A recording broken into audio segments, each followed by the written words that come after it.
and welcome to a new episode of Cinema Soapbox. Today, we have someone you may not have ever seen on this channel, although you may have, depending on the order in which our videos come out. He's never been on Cinema Soapbox before.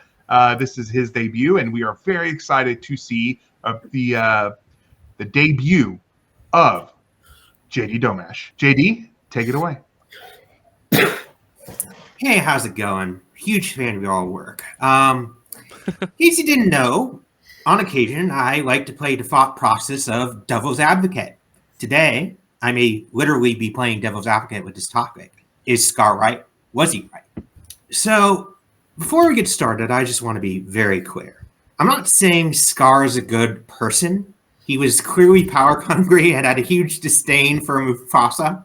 However, I do think various Lion King media, films, TV shows, etc., over the years, including the 1994 Lion King itself, does a really good job of showing that, Scar and the Pride Land politics were complex, and his disdain for Mufasa was not necessarily just power hungry based.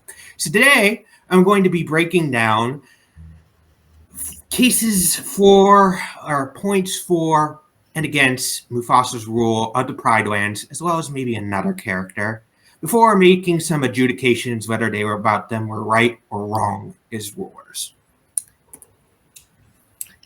Number two, I just want a quick disclaimer. This is only about the Lion King animated universe, just because the live action contradicts. It's all really wonky otherwise.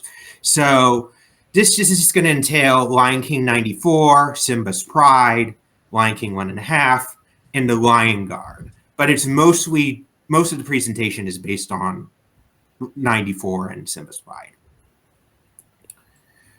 So, what can I say for Mufasa's rule? He's a good father, good husband. Supposedly, the Pride Lands are helping with his rule. The reason I say supposedly is because I'm about to show in a second the various media over the years showed there was clear discontent and divide amongst the Pride Lands in regards to his rule, starting from the beginning of Lion King. Which leads me to the case against Mufasa's rule.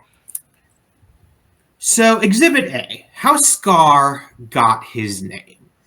When I've always watched Lion King 1994, it was always clear to me that Scar was kind of like a mocking nickname. The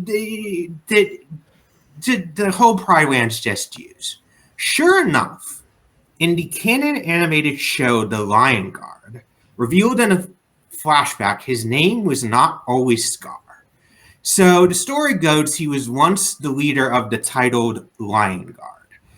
One day, and the Lion Guard is it's a task force that protects the Pride Lands. That's basically what I'm getting at.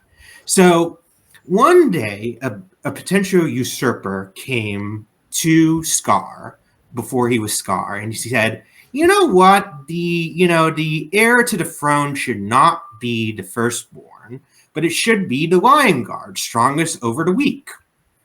While he was intrigued by the idea, he didn't trust this person over his own brother. So he dispatches this usurper, and he also had a hidden accomplice at a later point. And while he was trying to dispatch him, that's how he got his signature Scar. He tells Mufasa about the potential coup, hoping he would have his brother's support. Instead, he gives him a mocking pat on the back, shown in this screenshot here, and calls him Scar for the first time, thereby birthing the name we all know him by, and thereby solidifying his disdain for his brother. Now, some might argue this is just, good old sibling rivalry. However, I argue, since this became a Pride Land wide decree, this suggests that Mufasa has a sense of superiority, and this is the first piece of that. Exhibit B, Mufasa's hypocrisy when it comes to the hyenas.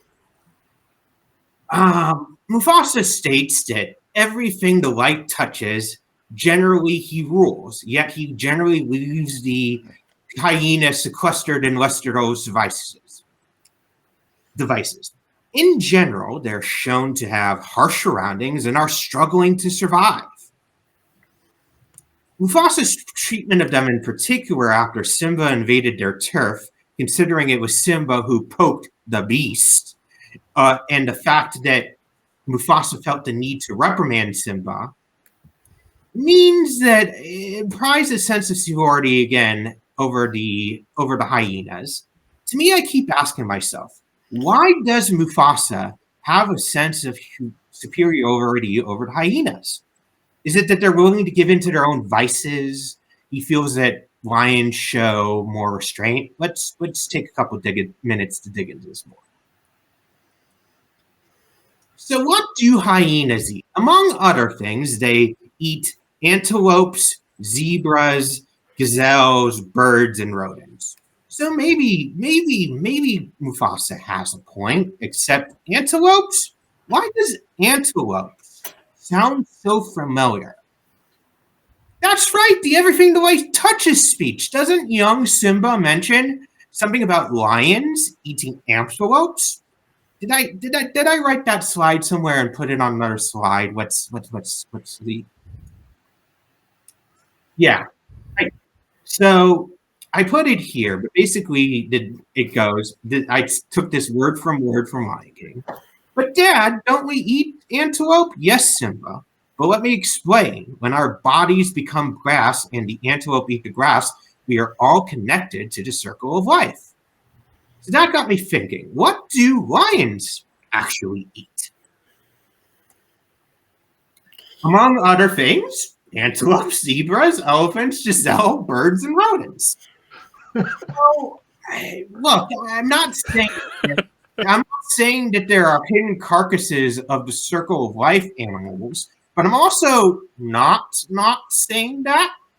I guess what I'm trying to say is this whole circle of life, everything the light touches, mumbo jumbo, just sounds like elitist Pride Land justification created so that Mufasa and his Pride Land class can sleep at night and be able to hold on to their narrow worldview to keep out the hyenas. Now, look, before you guys say anything, I get that the circle of life is based on actual science, but can't Mufasa's justification also be applied to hyenas? Since hyenas also die, don't they also become part of the greens, and wouldn't they also therefore be part of the circle of life? To me, it's not surprising that Scar was just able to convince the disgruntled hyenas to join his cause. But even if you kind of disagree with me and you say, hey, it's their dim-wittedness that Scar exploited, well, and he wasn't able to convince anyone else, I'm going to hate to break it to you, but Exhibit C, the Outlanders / Outsiders.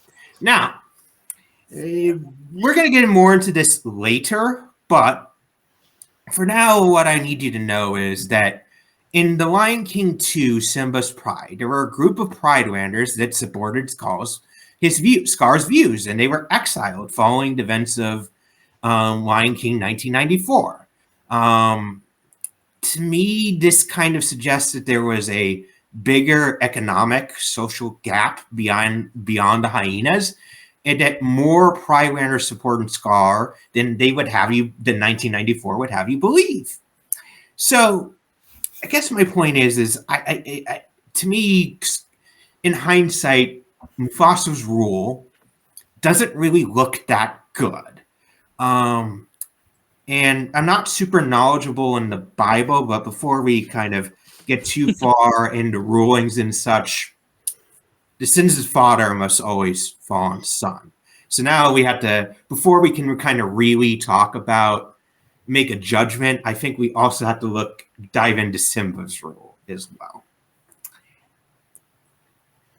So I'm going to start out with the case against Simba's rule. First off, we're going to talk about his young Simba's sense of superiority. When Simba, in the early scenes of Lion King 2, when Simba was young, he was kind of shown to kind of inherit his father's sense of superiority. The way he treats Zazu, openly mocks Scar to his face. The way he could walk into the hyena's den with no issue. He thought he would have no issue with it. To me, it kind of looks like the worst traits of Mufasa have rubbed off him the worst way. Speaking of, number B, case again, these outlanders, outsiders from Lion King Simba's Pride. And again, the fact that Scar was able to amass such a following implies the gap and the support lied beyond the hyenas. Even though Scar was bad, he was able to rule for over a decade, right? Unchallenged till Simba came back. Since Scar himself admits he is not the strongest lion by a long shot, he couldn't have ruled for that long, given the kind of guidelines of the Pride Lands, without that support. Somebody would have easily challenged him very quickly if somebody didn't kind of support him. So all I'm saying here is that Simba's kind of unprocessed grief kind of prevented a smarter solution. Like, even if you could argue that these outlanders deserve some punishment for supporting Scar, other outlanders were basically like babies, like Kara and like Kavu, and didn't really deserve the perm banishment. It goes even Mufasa's spirit thought this was a step too far, because he was pushing Kovu and Kira to figure out a way to reunite the Pride Lands and the Outlanders. To me, there was enough burden of proof of discord that the Outlanders should have been at least heard before making a rash decision. That being said, I do think there's hope for Simba's rule when it comes from the most unlikely of places. The case for Simba's rule.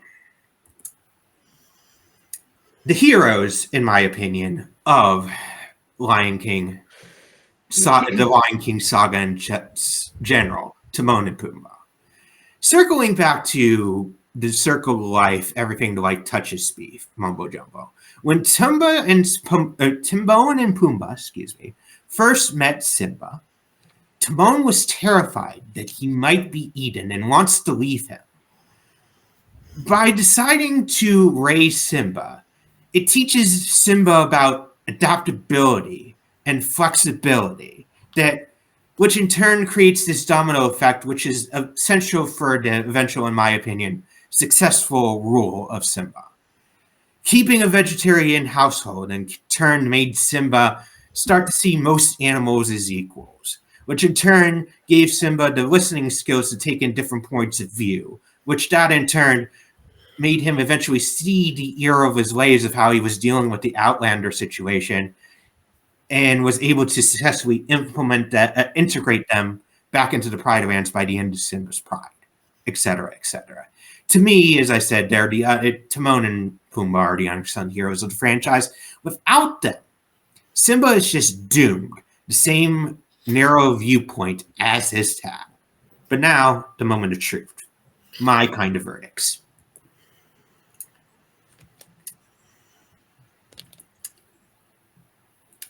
For Mufasa, I think he was right. There's just too much kind of discord to think that there weren't problems there. And again, Scar wouldn't just have been successful as long as if there wasn't. And for Simba's, I do think he was wrong. The fact of the matter is, Scar only really knew Simba as a child. There's no way he definitively would have known what kind of king he would turn out to be. And also there's the fact he didn't really care. But that's it. That's all.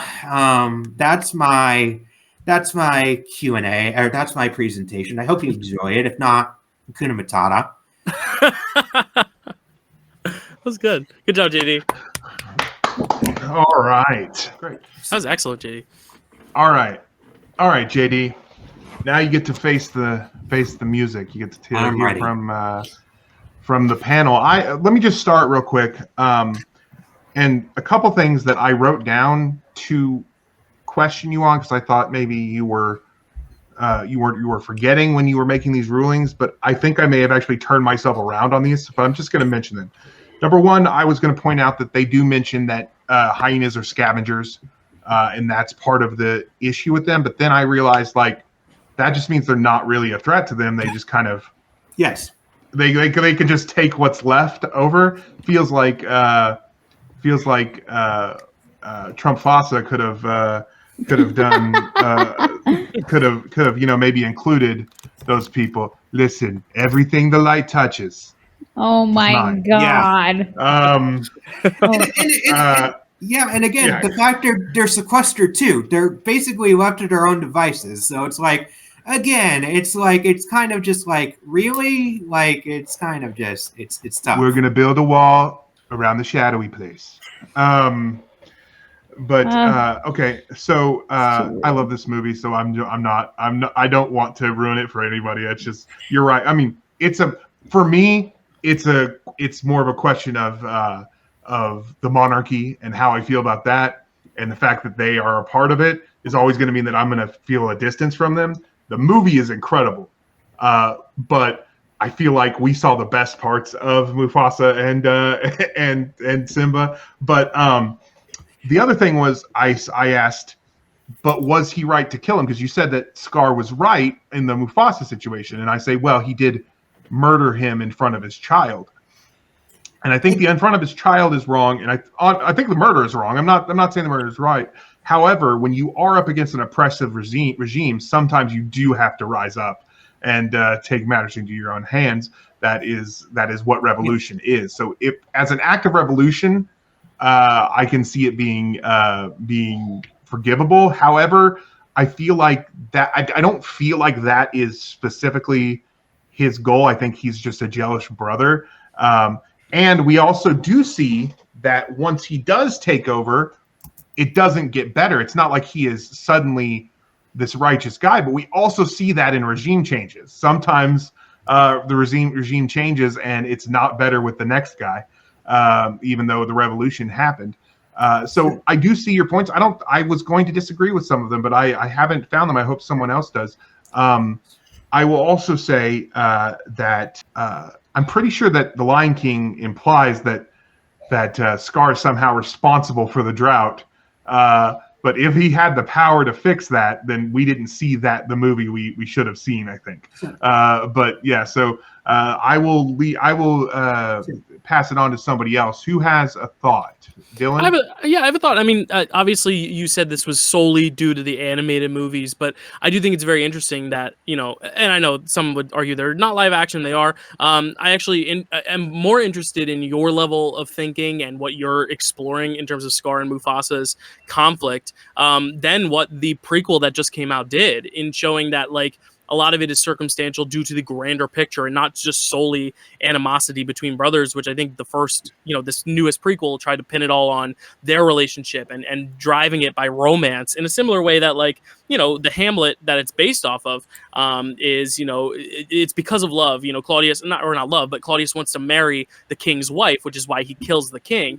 Whereas here, it's much more he's killing the king more for his own self-rule and his own power. And I think you hit on that really well, which I think is very interesting. Not tipping any. I haven't said any spoilers for Mufasa. I won't go into details because I know some people haven't seen it. I just saw in the chat. Chad mentioned it, so I won't. But I found it very interesting how you kind of contextualize their relationship in an interesting way. The complexities of their relationship. No, I like how you looked at their relationship and tried to find actual context and meaning for why their relationship was frayed, rather than just, Disney needs a villain, so he's a villain. You know, you found a little bit more, not necessarily positivity in Scar, but you found the humanity and the reasoning for why he might do what he did with Mufasa that I think even the prequel struggles to reckon with. They almost try to make it a little too easy to get from point A to point C without really exploring the nuance of it. So I actually think your presentation gave me a little bit more to think about as far as their torn relationship goes, even more so than the prequel may have done. So good job. I wanted to answer that real quick just because there are two pieces to that I think are kind of important. The reasons I kind of excluded those live, quote unquote, live action, because they contradict each other. Because again, in the Lion Guard, it's the Lion Guard, it's their royal blood. And they're both royal blood. They're not adopted. They're biological. Then in the animated, they're biological. They're not adopted. In live action, they're adopted. They're adopted brothers. It just got to, if I had to make a decision to kind of just for clarity's sake, okay, this is his own entity. This is this other entity, and that's why I kind of did it that way. They just contradict the animated and the live action. Live action just contradict each other too much. That being said, I do think that the animated jobs, I prefer the complex than opposed to the solution that the prequel gave. Okay, we're good. That was good. No, it was a plus. It was a good job. That was great. Yeah, excellent. Yeah. So who else? Chad, do you have? No, I thought it was really interesting. I like when, because it kind of reminds me a little bit of the Barney Stinson thing from How I Met Your Mother, where it's like, what if the villain was right? And now we're seeing that with like Cobra Kai and stuff like that. No, it doesn't have like much to do with the actual presentation, but I like this kind of framing that JD did. And then it's just fun how he was able to go through and the different movies and go, wait, what if? Because I think like the case for like Mufasa so strong that it's just, you know, like for like Mufasa and Simba and like what they're doing right and, you know, trying to stop Scar from, you know, taking the throne is right. So I feel like trying to do the opposite is really fun. But I do love how he started with the name calling thing. Well, Mufasa's kind of a dick because like he calls him Scar, and that's like a messed up thing to do and stuff like that. So no, I don't really have any questions. I just thought like it was a really fun approach. So I never really thought about it. Excellent.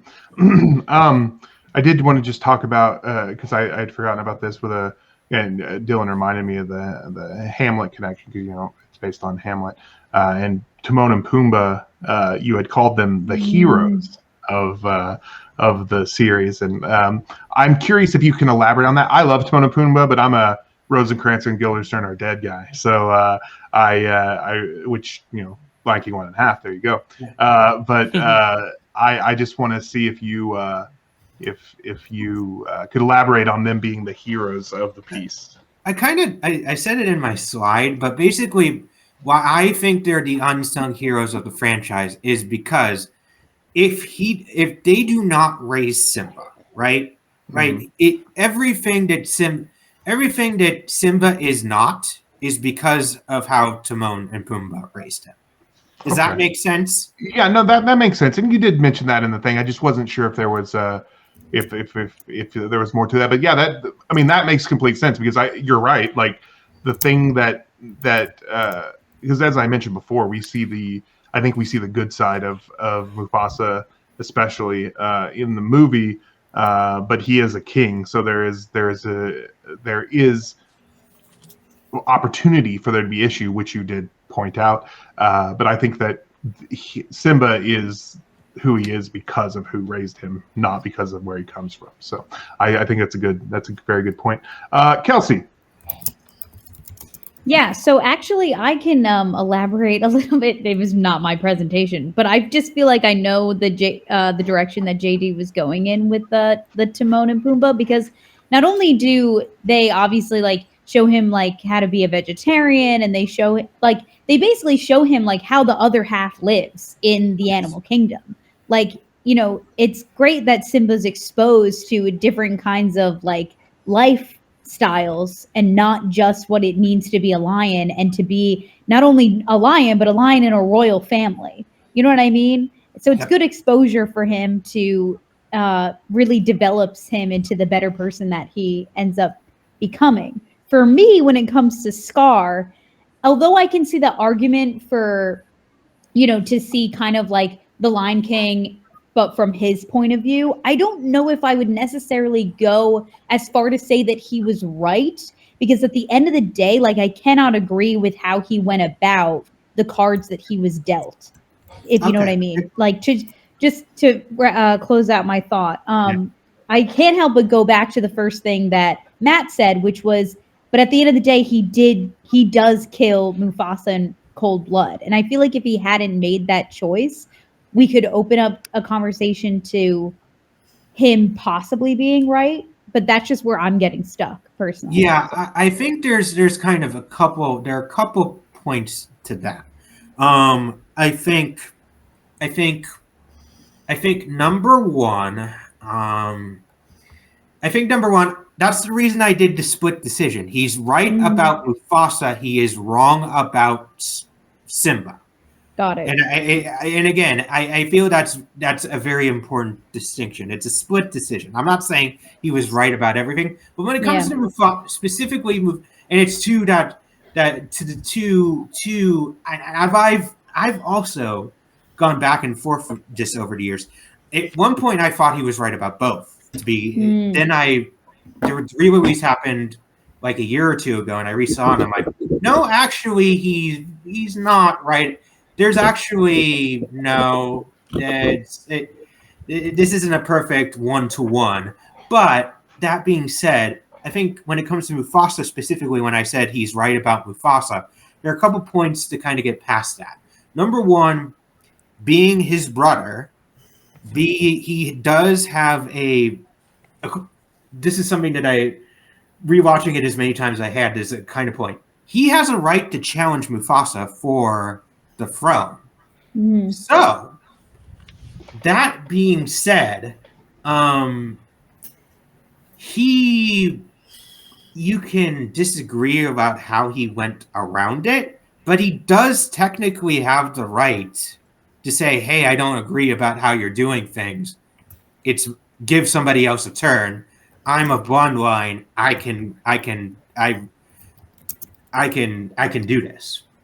So that's kind of where I am with that. That's how I got past it. Gotcha. I like it. I also sorry. Sorry.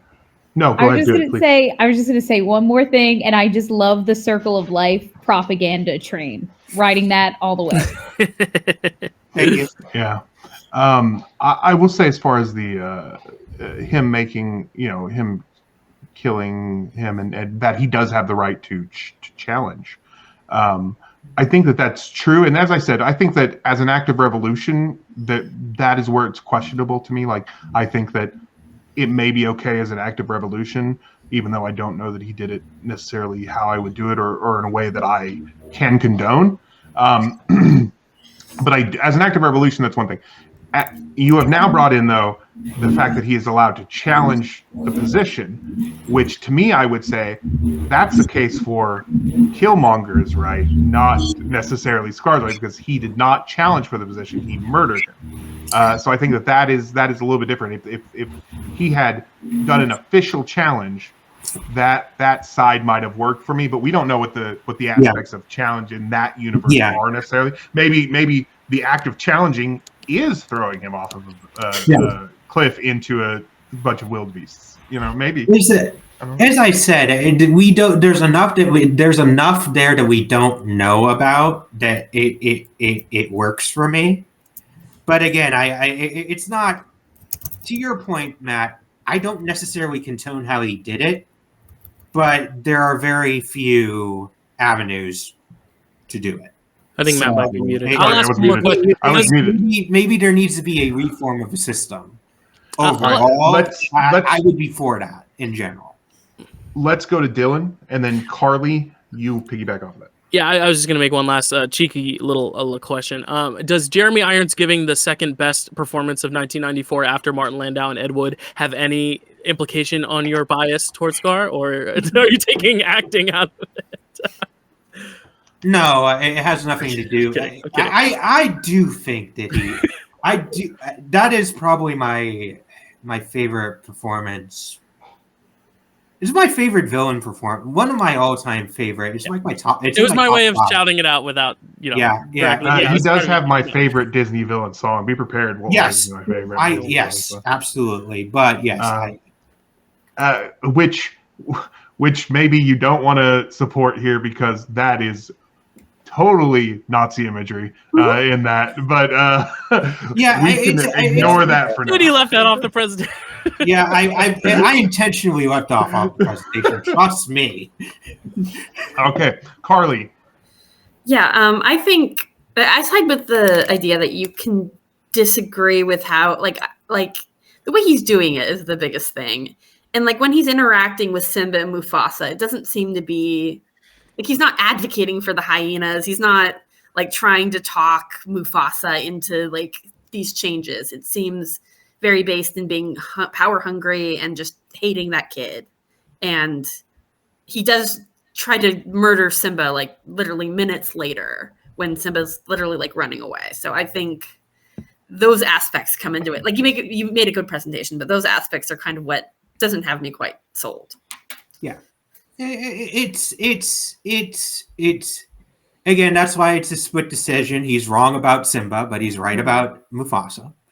Again, I want to make that very clear. I don't think it's a split decision. He is not completely right, but I also don't think he is completely wrong. I don't necessarily agree with how he dispatched Mufasa, but again, the movies and the TV show show, again, the evidence that I provided, there is a clear sense of discord that they're not showing us, at least in 94 Lion King, that I think other movies eventually do show us.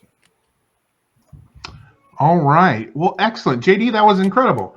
I thought that was absolutely wonderful. I was excited when you told me this premise, and you definitely delivered. So, what do you think about JD's arguments here? What do you think about his rulings? And do you have an opinion as far as if Scar was right or wrong? Be sure to like and subscribe. Hit that notification bell because this year, 2025, I am doing a weekly series about movies that I watched under certain categories. I haven't released the full list yet. I'm going to release it to the public, but I haven't released it yet. But so follow along, and thank you for coming to our film talk.